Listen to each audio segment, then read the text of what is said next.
And let me ask you, I mean, you've been answering a lot of questions lately about the newsletters that were published under your name, and some of the things contained in them were conspiracy theories. Some of them are considered racist, and you've disavowed them completely.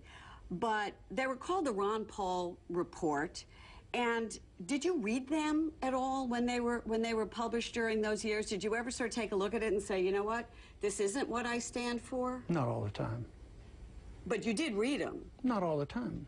Well, on occasion, yes. And did you ever object when you read them? Well, you know, we talked about this twice yesterday at CNN. Why don't you go back and look at what I said yesterday on CNN and what I've said for 20-some years. It's 22 years ago.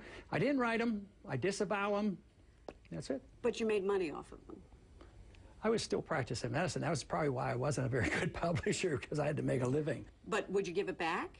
If you made money off of them and you disavow, well, charity, if you made money off of them and you disavow it. You know, I didn't write them, and I don't endorse those views, and I've explained it many times. So you read them, but you didn't do anything about it at the time? I never read that stuff.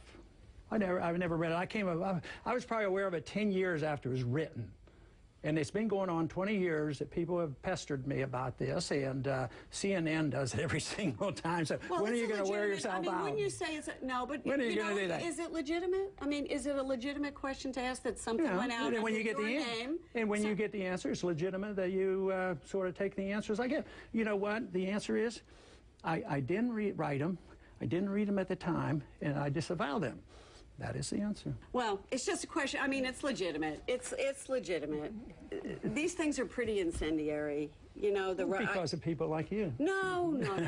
Come on. Some of the stuff was very incendiary, and you know, saying that in 1993 the Israelis were responsible for the bombing of the World Trade Center, that kind of stuff. Okay. So, goodbye. All right. Thank you, Congressman. I appreciate your answer. I appreciate your answering the questions, and you understand it's our job to ask them. Thank you.